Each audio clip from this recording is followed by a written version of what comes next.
Hello,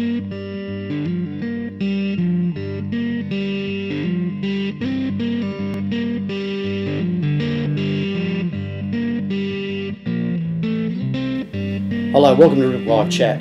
I'm with the guys Ed and Luke from Filthy Lucre, and you've released an EP about a year ago, wasn't it? Just over here. Yeah. And you've been touring extensively around Adelaide, and how's it all been going anyway? Good. We actually did a little bit of a tour to Melbourne too. A couple of weekends ago. Yeah, Shepparton. That was good. Yeah, good fun. Country. That was awesome, actually. That Shepparton knows how to look after a band. We're talking like free rooms, free food, unlimited free booze, and the owners get up there with tequila shots full of syringes full of tequila, just like squirting it in your mouth.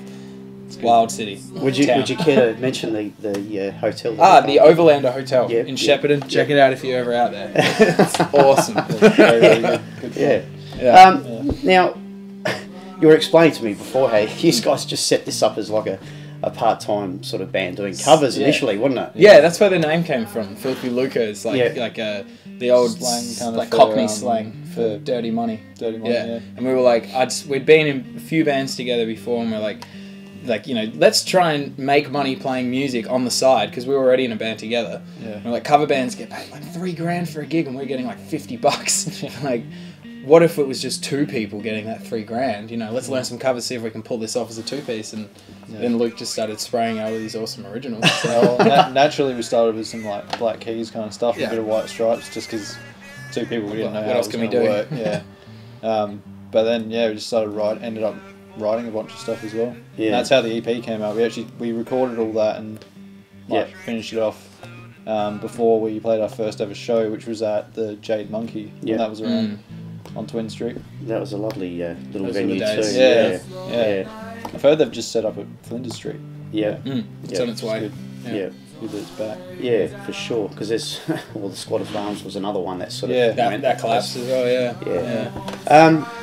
So what's the next venture? Just going to keep writing, and you're heading back into the studio? Like some of your followers are mentioning that your songs have just come so far. Yeah. I mean, you're still happy with what you put out on your EP, but you yourself would agree with some of your fans and followers that you've progressed a lot further than. The EP was a bit more kind of garage blues, a lot like, I guess you'd say, the Black Keys, their earlier stuff, and the White Stripes earlier stuff.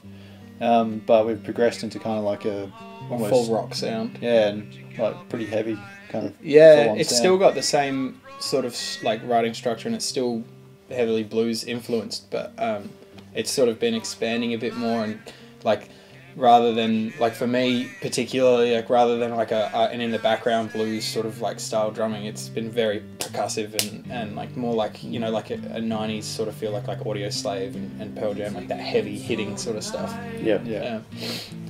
And this is the area where magic happens. Now we hope to capture a bit of that later, of you guys rehearsing and punching out your magic. The songwriting and all that. How do you go about doing that? Do you just do that in this room together, or just jamming it out, or do you just think of something while you're at home? Is it? We try that. Well, I try that all the time, because like I'll often find myself with a free day just to sit around playing guitar. I try to write something. I'm like, oh yeah, it sounds kind of good. Record it on my phone so I don't forget. Bring it to band practice, and we always end up just jamming. After all our best songs just get farted out. We'll sit down and we'll just sort of start off with like a bit of a jam, and then it'll be like, hey, record that riff, let's do this, and then it just sort of starts happening. It's a two-way conversation. It sort of evolved into that. Like a lot of the songs on the EP were sort of mainly written by Luke, and he brought them to me, and we sort of played with them, put some drums on them. But nowadays it pretty much just happens live. Just jams, and they always end up. We always end up way happier with them than when one of us brings something to them. It's like our children. You've got aspirations to really take this on, and we'd like to. Well, it's been good. Like in the last year and a half or so since we started, like we won the Seaford Tavern Battle of Bands like late last year, and through that we actually met our manager Richie. Managers Richie and Ian, and we also run Twisted Kid, a booking agency. so much happened with Lorna Mackenzie as well. So yeah, they've been really good. Like, they've been awesome. Yeah. It all. I mean, not to sound like we really want to hit it as headstrong as we can and like really take it on and take it as far as we can, and that's mainly because of like the reception that we received like after we started like quite quickly, because to us it was just like any other band that we've been in, because we've been in 3 or 4 bands together, and you know, like we're having actual people who like us that we don't know for the first time ever. We've got friends who are happy to come to more than 3 gigs in a row and not complain about it, that kind of thing. And then this Seaford competition, we won that, and then Richie picked us up and we're thinking, I think we might have something we can work with here. Like, well, certainly, I've seen the name about. In all honesty, I've seen the name about. I hadn't got to hear a bit of your music until tonight. You know, in the lead up to interviewing you, which is my fault more than anything, but I loved it. And thanks. I did see the similarities with the White Stripes, which I was worried about mentioning because I don't like categorising bands with you know, in a particular genre. They're certainly particularly but it's they're one particular band that I happen to love myself. Is that a style that you wish to continue with and expand from? Or? Yeah, we definitely want to keep. We definitely want to keep like the traditional blues, garage background to all of our stuff. Like, because, like I said, lately we've been getting pretty heavy now. Even a bit of stoner rock has been sneaking in. So it's getting a lot heavier and darker as well. But we still want to keep that like blues background. And we keep like that happens. It's like we keep like the blues style, like what Luke does when he, you know, blues style with full slide and everything like that. But you know, coming out of this fucking thing, like, you know, and just big, full, heavy drums behind it. We're trying to get that happening where we can be at that same fullness that you get out of like a real deal rock band, but with the feel of like that traditional blues feel. Because we've had a lot of people say, I've had people say to me that they can hear us from down the street when we play at the World's End, and they say they come in expecting to see a 4 or 5 piece rock band.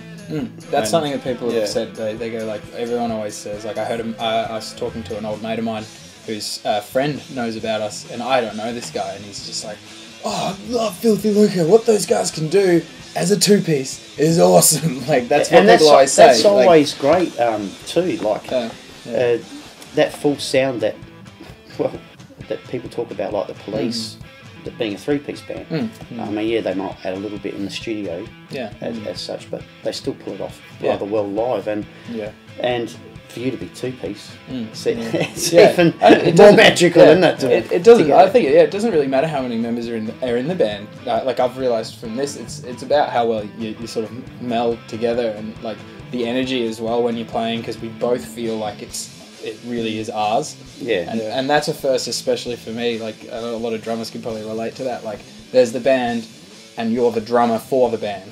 You know, like, they'll bring the stuff to you, and you write drums over it. When this is for the first time for me, I actually have an active, you know, part in writing. Like, you know, like, I can't play guitar, but I'll say like the riff should go like this, and you know, that's how a lot of our stuff's come out. It's often pretty amusing, like when we end up writing a song that Ed's just kind of mouthed the guitar parts. It's like down. Well, I'm quite impressed too. You know, just getting on the 3-piece, 2-piece band scenario thing. There's another phenomenal Adelaide band that I've just been gobsmacked to, that I saw at World's End too. Fortunate enough to see, as well as the Claws. I might mention another Adelaide band, 3-piece.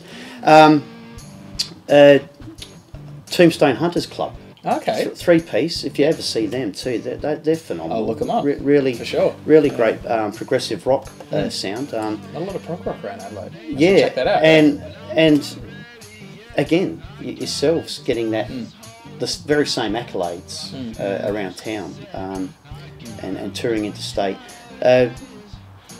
What's the next step now? More tours interstate, another possibly. EP perhaps, or an album. Well, we've been writing an album. We've been working towards that.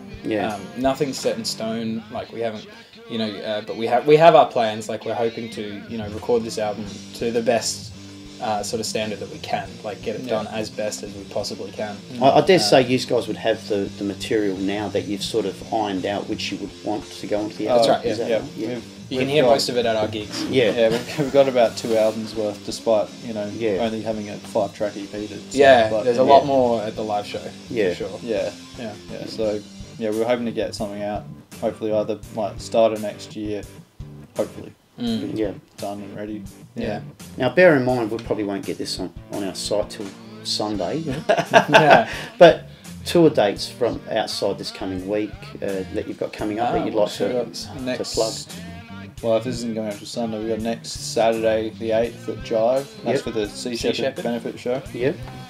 Which would be really good because now that's a gold coin donation entry. Went down from, I think it was $40 a ticket, and they've decided to just make it gold coin donation. It's going to be a big show as well. Like, it was already shaping up to be a big show, and then just suddenly they were just like, you know what? Like, so it's really good. And then after that, I don't even know. Anything else booked as of yet. Things just pop up. Well, I'll tell you what. Even if you do, drop us a line, and I'll feature it in our article that will be uploaded on the video. So sweet. I do know we have Jetty Bar 23rd, I think, in November. They're getting a lot of again down at Blenheim. They're getting a lot of original bands in there too. Yeah, it's good down great venue there. Yeah, really good place. Yeah, especially if you can get the summer gig. Yeah, great in summer. Yeah. It's terrible if you're playing when like the footy finals on. We had that experience. We did have that. We had a band from Tamworth, Blake 7-3. Really, really good. Really good blues rock. Yeah. They're a 2-piece as well. Band. They're Blues Roots. Yeah. Awesome drummer. Yeah. But, he's insane. They were down from Tamworth for like the weekend, and it just happened to be I think it was the grand final or something like that. I think so. I can't remember. But and as you can tell, we're sports guys. And Jetty Bar was empty. It was like we were just playing to the staff mainly. Yeah, like, they were loving it, but like and that was I felt really bad. You get moments like that. That happens. Yeah. That's part of it. Yeah. You don't enjoy Wembley as much. For myself, it's more often than not. You got to do that, or you won't enjoy Wembley as much. That's it. That's right. And look, Ed, lovely to meet you. Luke, again, Filthy Lucre.